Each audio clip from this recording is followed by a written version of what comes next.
house and all that stuff. We got, Papa got rid of the Northern Iowa.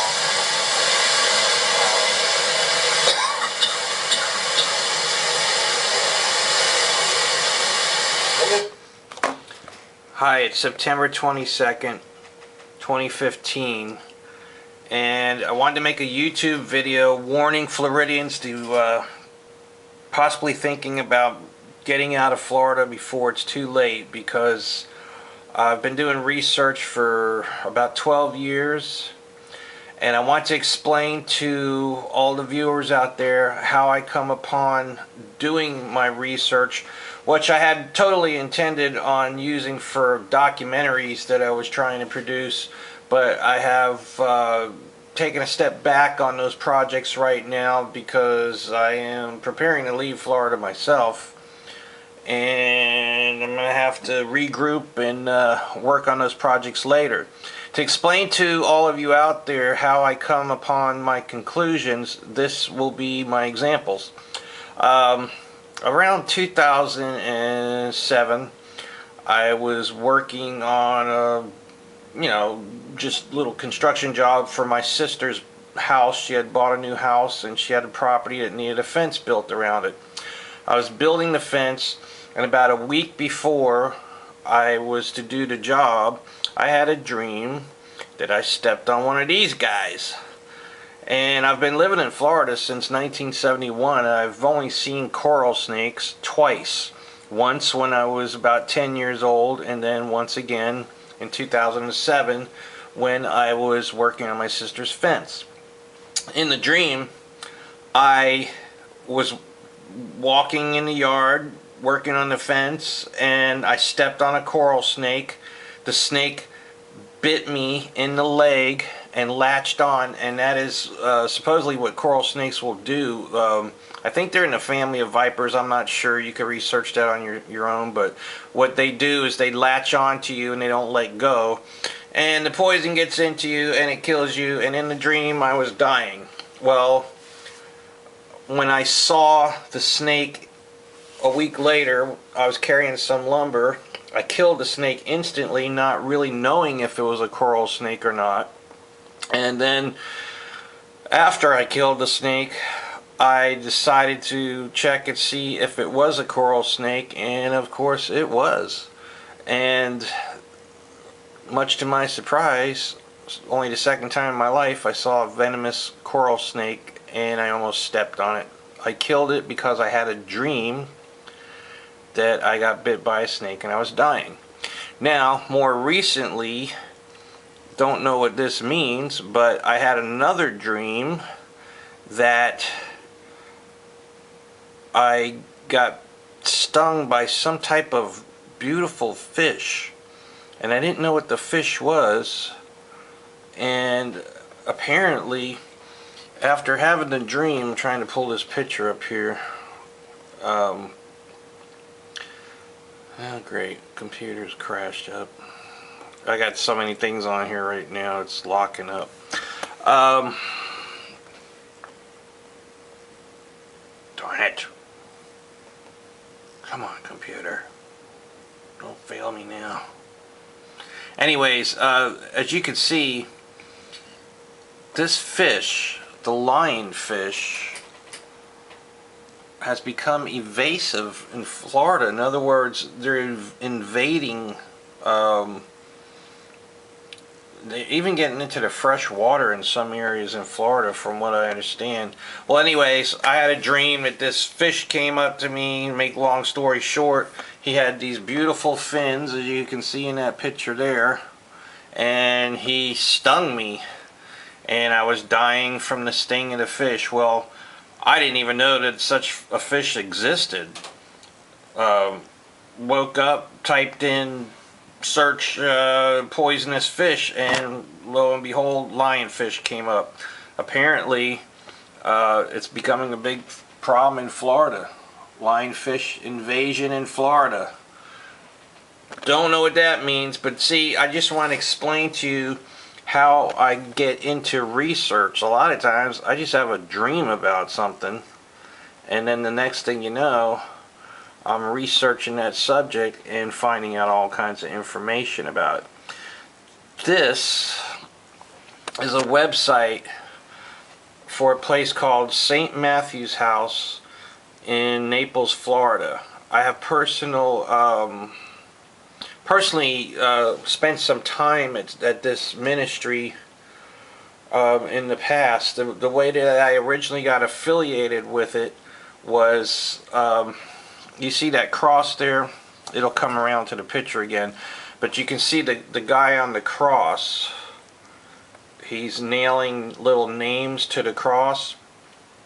Well, that cross represents people that have died that came to Alcoholics Anonymous and Narcotics Anonymous meetings that passed away. Well, my ex-girlfriend at the time had reason to go to those meetings, so in support of her, I went with her. And that's how I got affiliated with St. Matthew's House, which is a really good ministry in Naples, Florida. They help a lot of people, and it's not one of those money-grubbing ministries. As a matter of fact, if you ever wanted to support a ministry that actually helps people, that would be a great one to support. But what happened was, we were going to these meetings. I met this guy named Alan, and Alan was a recovering addict, and he, we became a little bit friendly at the meetings, and we got to know this guy Alan. Well, around 1999, here it is, I started attending the meetings with my girlfriend, but we had been going for some time. Anyways, I had a dream one night that this guy Alan was walking into a hotel around the corner from my house, which I lived in Bonita Springs at the time, and he was walking into this hotel room and he was waving goodbye. So I woke up, and like a half an hour after I woke up that morning, I got a call that, I don't know if you can see it, but Alan Palazzo, 39 of Naples, dies unexpectedly Sunday, October 3rd, 1999. What happened was Alan died of a drug overdose, and when I received the phone call that morning, right after having a dream about him going into this hotel waving goodbye to me, I was told on the phone that Alan died, and he died in a hotel around the corner very close to my house. And it was just like, it blew my mind. I was like, I just had a dream that he was going into this hotel and waving goodbye to me. So that was the beginning, back in 1999, of a long string of these dreams that I kept having. And the next dream that I had, not too long after Alan died, was I had a dream that I was standing in front of the World Trade Center on a payphone, and I was looking at the buildings from this angle. Now, this angle is approximately where I was standing looking up at the buildings in 1989 when I went to New York. I'm from New York, by the way. I was born in Queens area of Brooklyn. Grew up in Forest Hills, lived in Oceanside for a while. In 1989, my mother passed away, and I went to New York for the funeral, and I was standing right there in front of the World Trade Center, looking up these buildings, talking to my father on the phone, just amazed at how huge the buildings were. Well, a few weeks after Alan died, I had this dream that I was in that very same spot, and the buildings were coming down. They were falling down. And the reason that I knew in the dream that it was the World Trade Center was because of these arched bottoms. In the dream, I could see these arched bottoms, and I knew it was the World Trade Center from the arches. Then, further on in the dream, I saw these firemen that were dressed identical to these guys that you see at the World Trade Center on the day of 9/11. So basically in 1999 I had a dream that I was at the World Trade Center and the buildings were coming down. I didn't really put two and two together until the day that it actually happened. And then at that point, we all know what happened. It was a terrible day, and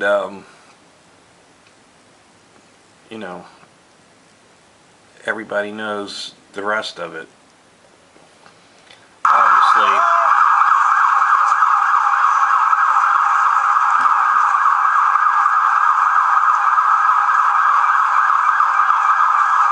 9/11 is something that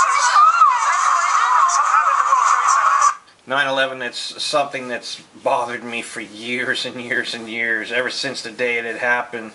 And the day that it happened, my whole life got turned upside down. I actually got separated from my girlfriend the morning of 9/11, and I thought we were in, you know, the beginning stages of World War III. I didn't know what was going on, and I actually got isolated to where I saw the news over and over of the buildings falling, and I couldn't believe it. I just couldn't believe it. I kept telling people, I said, I had a dream that this happened. I can't believe, you know.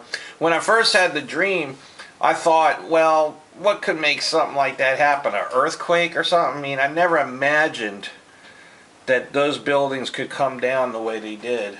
And it just, to this day, it still bothers me. I'm constantly researching. I mean, we're very well aware of all the conspiracies, and I don't think they're conspiracies. I think there's a vast amount of truth to, I mean, there's a lot of people that have researched, you know, never mind all the political, economic aspects of it. I mean, just the fact that those buildings came down. When I was a child, I saw them being built. I lived in New York City. We used to go into the city every day. I saw those buildings being built, and I can tell you, I do not believe that they fell down from a plane hitting them. There had to be more to it, but that's just another thing. It bothers me to this day, and hopefully someday we'll figure it out. Hopefully. Well, going on, around 2003, I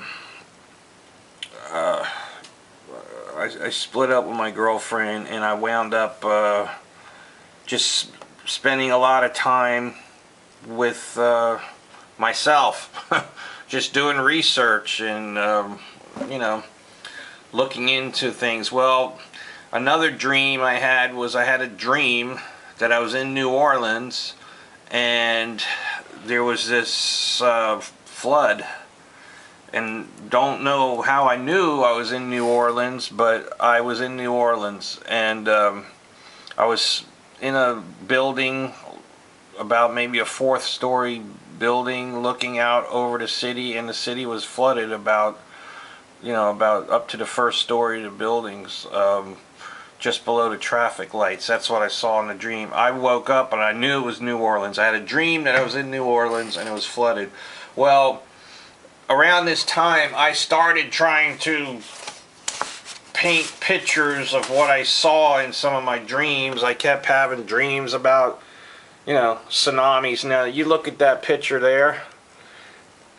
There's a man standing on a beach, and a wave is coming, and he's just standing there. There's footage of, I can't pull it up right now. Well, maybe I could, but there's footage of the tsunami in 2004, where a man is standing on the beach. I don't know if, I can never tell if it was a child or if it was a man, but there's a man on the beach, and pretty much the same as I painted in that picture, and I painted that picture before this happened. Maybe this will come up.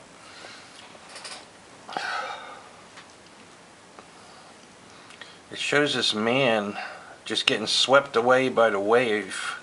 It's terrible. I mean, the people are filming it and he's just there on the beach and he just kind of gets paralyzed. He sees the wave coming and he just stands there as the wave washes him away.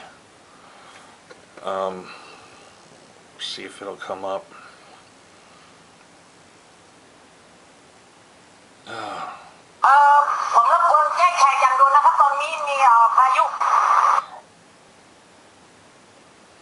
Computer's running slow because I got so much stuff loaded on it, but it should come up pretty.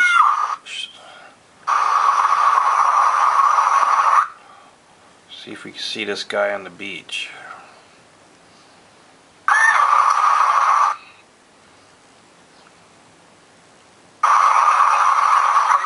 There he is. Okay, there's the guy on the beach.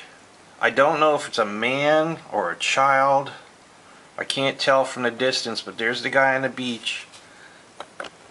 There's the picture I painted about, oh, I'd say about a year before it happened. Pretty freaky, huh? So I was trying in 2003 to paint pictures of what I was seeing in the dreams, you know. That's supposed to be Miami with a tornado. Actually, there was a tornado that came in Miami. This is supposed to be in California somewhere, another tsunami. That's just a shark, which there's been a lot of shark attacks. You know, then I started seeing other things in dreams that are unrelated to natural disasters, but, you know, and then that one, which is terrible. I hope it never happens, but there you go. So, you know, I'm not an artist, but I was trying to show in my paintings what I was seeing in my dreams. There's the man on the beach.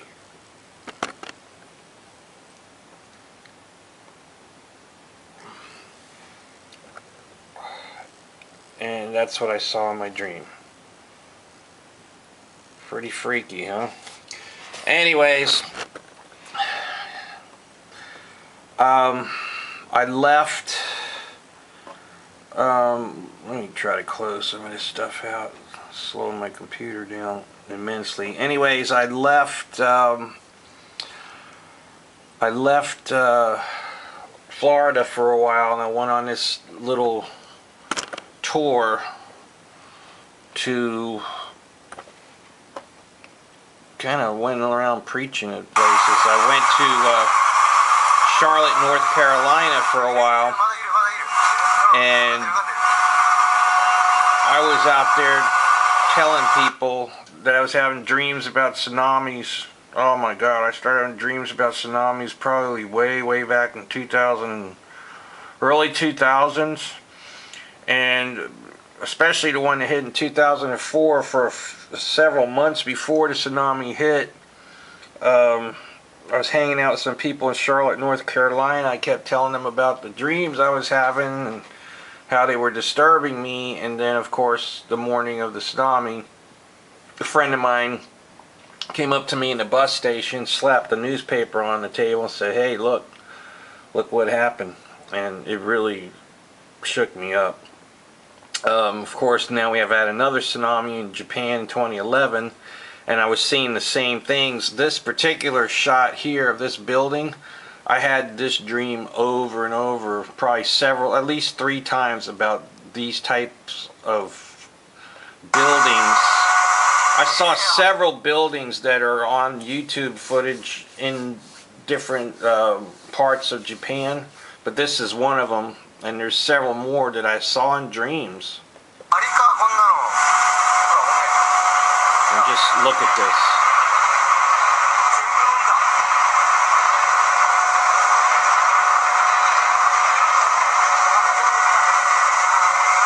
I mean, goodbye, right? Anyways, this video is getting kind of long, so I'm guessing I'm going to have to do it in 2 parts. And in the next part, I'm going to get to why I'm leaving Florida, why I think everybody should get out of Florida, because I think there's going to be a string of disasters that hits Florida, and I really think that common sense would draw people to conclusions that Florida is not a safe place to be anymore. Okay, thanks for watching, and I'm going to put up part 2 right after this. Thank you.